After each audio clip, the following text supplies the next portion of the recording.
Welcome to Surya's TV. Good evening news. గిరిజన బిడ్డల భవిష్యత్తుపై చంద్రబాబు ప్రభుత్వం ఫోకస్ పెట్టాలని కాంగ్రెస్ పార్టీ రాష్ట్ర అధ్యక్షురాలు వైఎస్ షర్మిల తెలిపారు. చంద్రబాబు గారు కూటమి సర్కార్కి మీరు ఫోకస్ పెట్టాల్సింది 2047 మీద కాదు, ఇప్పుడు ఈ బిడ్డ భవిష్యత్తు గురించి ఆలోచన చేయండి. అందుకే కాంగ్రెస్ పార్టీ మీకు 2 సంవత్సరాలు టైం పెట్టుకొని మరి మీరు ఒక కార్యక్రమం చేపట్టాలని కాంగ్రెస్ పార్టీ డిమాండ్ చేస్తుంది. స్వర్ణాంధ్ర హాస్టల్ 2027 అంటే 2027 కల్లా మన రాష్ట్రంలో ఉన్న అన్ని ఎస్సీ, ఎస్టీ, బీసీ హాస్టల్ మొత్తం ఎన్నున్నాయో అన్నింటినీ మెరుగుపరచాల్సిన అవసరం. ఒక హాస్టల్లే కాదు, ప్రభుత్వం నడుపుతున్న స్కూళ్ళు అయితేనేమి, కాలేజీలు అయితేనేమి, ఎస్సీ, ఎస్టీ, బీసీ, మైనారిటీ బిడ్డలకు ఏదైనా సరే మెరుగుపరచాల్సిన బాధ్యత ప్రభుత్వానికే ఉంది. ఇది వెంటనే ప్రభుత్వం చేపట్టాలని కాంగ్రెస్ పార్టీ డిమాండ్ చేస్తుంది. మీరు చేపట్టని క్రమంలో కాంగ్రెస్ పార్టీ కూడా త్వరలో అసలు హాస్టల్ పరిస్థితి బాగోలేదు, కండిషన్స్ మెరుగుపరచాలి అని ప్రభుత్వానికి జూలై 2025లో స్వయంగా హైకోర్టు 228 ఆడబిడ్డలుండే హాస్టల్లో ఒక్క బాత్రూమ్ ఉందట. 228 ఎంత షాపింగ్ రియాలిటీలో ఒకసారి గమనించండి. 228 ఆడబిడ్డలున్న హాస్టళ్లలో ఒక్క బాత్రూమ్ అంటే 228 ఆడబిడ్డలు ఒక్క బాత్రూమే వాడుతున్నారు. ఇది షాపింగా లేదా? మరి దీనికి ఏం సమాధానం చెప్తారు? హైకోర్టు ముట్టిగా వేస్తుంది. అవి ఆ ఒక్క సందర్భమే కాదు, ఎన్నో సందర్భాలను ఓటు చేస్తూ హైకోర్టు చెప్పిన విషయాలను వింటే ఎవరికైనా బాధేస్తుంది. మనసున్న వాళ్ళు ఎవరికైనా బాధేస్తుంది. అలాగే నేను కూడా చెల్లించడం జరిగింది. హైకోర్టులో చెప్పిన విషయం 228 ఆడబిడ్డలకు ఒక బాత్రూంలో ఉన్నారు అంటే ఎవరైనా చెల్లించాల్సిన అవసరం ఉంది. అలాగే ఒక్క రూమ్ లో 17 మంది అమ్మాయిలను పెడుతున్నారట. 17 మంది అమ్మాయిలకు కనీసం అరుపులు కూడా లేవట. ఇట్లా బండ మీద పడుకుంటున్నారట. ఇలాంటి హాస్టళ్లలో ఉన్న మంగళవారం సాయంత్రం మచిలీపట్నంలో మాజీ మంత్రి చేసిన మద్యం పాలసీ విమర్శలకు మంత్రి కొల్లు రవీంద్ర కౌంటర్ ఇచ్చారు. రమ్మనండి, చూపించమనండి. ఇవాళ షాపులన్నీ ఓపెన్ ఉన్నాయి. మేము సీక్రెట్గా చేయట్లా. షాపులు ఓపెన్గా ఉన్నాయి. ఎవరు వెళ్తారో వెళ్ళమనండి. కావాల్సిన బ్రాండ్లు తెచ్చుకోమనండి. క్యూఆర్ కోడ్ దాని మీద ఉంటుంది. క్యూఆర్ కోడ్ని స్కాన్ చేసుకోమనండి. ఏ షాపులో ఏ డిస్టిలరీలో తయారైంది, ఎప్పుడు తయారైంది డీటెయిల్స్ అన్నీ వస్తాయి. ఇందులో ఎక్కడ కూడా చాలా ట్రాన్స్పరెంట్గా మేము ఉన్నాం. వెళ్ళమనండి. జే బ్రాండ్లు అంటున్నారు కదా, జే బ్రాండ్లు ఎందుకు వస్తాయి? జగన్మోహన్ రెడ్డి బ్రాండ్లు వాళ్ళ టైంలో చేసుకున్నారు వాళ్ళు. చూపిమ్మనండి మొత్తం. ఎందుకంటే కేసు విచారణ ఉంది కాబట్టి అవన్నీ నెక్స్ట్ ట్రిప్లో చెప్తాము. వాళ్ళు ఏ రకంగా వాళ్ళు మద్యం వ్యాపారం చేశారనేది టోటల్ డీటెయిల్స్ ఇస్తాం మేము. ఏ రకంగా డిస్టిలరీస్ దగ్గర నుంచి ఏ రకంగా షాప్స్ వరకు వచ్చినాయో, డిపో వరకు ఎలా వచ్చిందో ఆ డీటెయిల్స్ అన్నీ కూడా ఇస్తాం. ఎక్కడ కూడా దీంట్లో కాకపోతే విచారణలో ఉంది కాబట్టి మనం దాని మీద ఎక్కువ మాట్లాడుకుంటాం. గుడివాడలో సిపిఎం పట్టణ కార్యదర్శి ఆర్సీపీ రెడ్డి కేంద్ర రాష్ట్ర ప్రభుత్వాలపై తీవ్ర విమర్శలు చేశారు.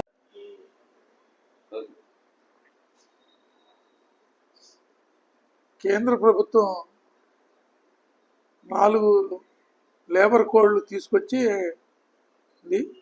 గతంలో కార్మికులు వర్గం పోరాడి 29 చట్టాలు తెస్తే ఆ చట్టాలని 4 లేబర్ కోడ్లుగా మార్పు చేశారు.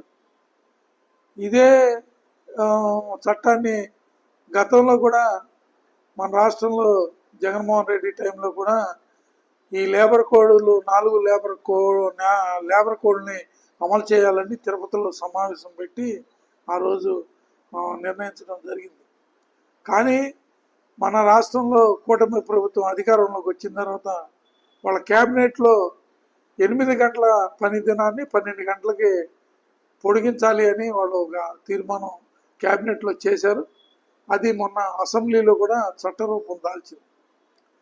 గతంలో మన రాష్ట్రంలో అనేక రంగాల్లో పనిచేస్తున్న షాప్ ఎంప్లాయీస్ కానీ అనేక మంది అనేక చట్టాల్లో ఉంటే వాటిని కనీస వేతనాలకు ప్రతి 3 సంవత్సరాలకి ఆ కనీస వేతనాల జీవోలు మార్చాలి. కానీ మన రాష్ట్రం విడిపోయిన కాడి నుంచి ఏ ప్రభుత్వాలు ఉన్నా మనం ఆ జీవోల్ని మార్చి వాళ్ళకి ఎప్పటికప్పుడు డిఏలు కలిపి కొత్త వేతనాలు ఒప్పందాలు చేయండి అని గత ప్రభుత్వం టైంలో దగ్గర 10-12 ఏళ్ళ నుంచి అడుగుతూనే ఉన్నాం. కానీ అవి చేయలేదు. అట్లాగే కనీస వేతనాలు కూడా పెరిగిన ధరలకు అనుగుణంగా కూడా వేతనాలు పెంచే దాంట్లో కూడా వేతన బోర్డును వేసి ఫిక్స్ చేసి అవి కూడా చేయలేదు. కానీ పని గంటలు మాత్రం ఇలా మన క్యాబినెట్, ఆంధ్రప్రదేశ్ క్యాబినెట్ అట్లాగే అసెంబ్లీ కూడా ఆమోదించడం అంటే ఇంతకంటే సిగ్గుచేటు మరొకటి లేదు. పని గంటలు విపరీతంగా పెంచటం, ఎందుకంటే ఈ రోజుల్లోనే అసలు అనేక ఇబ్బందులు కార్మిక వర్గం పడుతూ ఉన్నారు. ఆ ఇబ్బందులు ఏ ప్రభుత్వాలు పట్టించుకోవట్లేదు. కానీ పని గంటలు మాత్రం ఇలా పెంచటం రీత్యా అంటే ఇప్పుడు యూరోపియన్ కంట్రీస్లో చూసినా పని గంటలు తగ్గించండి. ఇప్పుడు చేసే మేడే వచ్చింది, అదే మేడే సందర్భంగా 8 గంటల పనిదినం ప్రపంచవ్యాప్తంగా అమలైంది. ఆ రోజు సోవియట్ రష్యాలో కూడా సోషలిజం రావటం రీత్యా కూడా 8 గంటల పని వచ్చింది.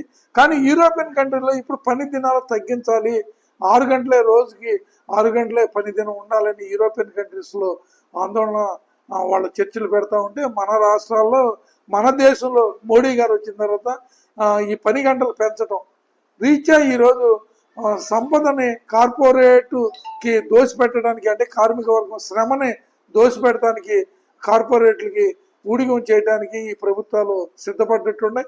అట్లాగే మన కూటమి ప్రభుత్వం కూడా ఏదో కార్మిక వర్గానికి ఉద్ధరించాను, వాళ్ళు మేము సూపర్ 6 రకరకాల చెబుతున్నారు. ఈరోజు కార్మిక వర్గానికి ఏం చేశారు? ఈ కూటమి ప్రభుత్వం అధికారంలోకి వచ్చిన 14-15 నెలలు అయింది. ఏం చేశారు కార్మిక వర్గానికని మేము ప్రశ్నిస్తున్నాం. గతంలో ఉన్న సమస్యలు ఇప్పటికీ కార్మిక వర్గం ఒక్క సమస్యను కూడా ఈ ప్రభుత్వం పరిష్కరించుకోకుండా పని గంటలు పెంచే క్యాబినెట్లో, అసెంబ్లీలో ఆమోదించడం అంటే ఇంతకంటే సిగ్గుచేటు మరొకటి లేదు. అట్లాగే భవన నిర్మాణ కార్మికుల చట్టం కానీ. కృష్ణా జిల్లా కలెక్టర్ డీకే బాలాజీ మచిలీపట్నంలో మాట్లాడుతూ గ్రామాల పరిశుభ్రతకు ప్రజల సహకారం అత్యవసరమని తెలిపారు. ప్రభుత్వం చాలా ప్రతిష్టాత్మకంగా చేపట్టిన స్వచ్ఛాంధ్ర అవార్డ్స్ పంపిణీ కార్యక్రమం సక్సెస్ఫుల్గా జరిగింది. ఈ కార్యక్రమంలో అంటే రాష్ట్ర స్థాయిలో మన జిల్లాకు 4 అవార్డులు రావడం, మళ్ళీ మన జిల్లా స్థాయిలో కూడా 44 అవార్డ్స్ మనం ఇవ్వడం చాలా హ్యాపీగా ఉంది. అంటే ఈ అవార్డ్స్ ముఖ్య ఉద్దేశం ఏంటి అంటే, మనము శానిటేషన్లో స్వచ్ఛాంధ్రని మనము ఏర్పాటు చేసుకోవాలి అంటే తప్పనిసరిగా మనకు ప్రజల ఒక సహకారం చాలా అవసరం. ప్రభుత్వం, ప్రజలు ఇద్దరు కూడా కలిసి పనిచేస్తేనే మనము మన సొసైటీని చాలా స్వచ్ఛంగా, సుందరంగా తీర్చిదిద్దడానికి వీలుంటుంది. దాంట్లో భాగంగా ఆల్రెడీ స్వచ్ఛతలో దాన్ని ఆ స్పృహ కలిగి స్వచ్ఛంగా మెయింటైన్ చేస్తున్న ఇన్స్టిట్యూషన్స్కి, మళ్ళీ స్వచ్ఛత కోసం తోడ్పాటు పాటుపడుతున్న మన శానిటేషన్ వర్కర్స్కి, వీళ్ళందరినీ కూడా గుర్తించి, వాళ్ళ సేవలన్నీ గుర్తించి మనము ఈరోజు అవార్డ్స్ ఇచ్చినప్పుడు వాళ్ళకి ఇచ్చిన అవార్డు చాలామందికి స్ఫూర్తినిస్తుంది. సో దానివల్ల అందరూ కూడా ఈ అవార్డ్స్ నుంచి స్ఫూర్తి తీసుకొని మళ్ళీ ఇది అవార్డు ఎవ్రీ ఇయర్ ఇస్తాం కనుక నెక్స్ట్ ఇయర్ కూడా అవార్డు తీసుకోవాలి అని అందరిలో కూడా ఒక పోటీతత్వం కూడా ఏర్పాటయ్యి సో కృష్ణా జిల్లాని స్వచ్ఛ కృష్ణా జిల్లాగా మనము తీర్చిదిద్దే దిశలో అడుగులు వేస్తాం. Thank you. కల్తీ మద్యం విక్రయాలపై ఎక్సైజ్ శాఖ కఠిన చర్యలు చేపట్టింది. పెడన మండలంలో ఎస్ఐ రవి నేతృత్వంలో అధికారులు 7 మద్యం దుకాణాల్లో విస్తృత తనిఖీలు నిర్వహించారు.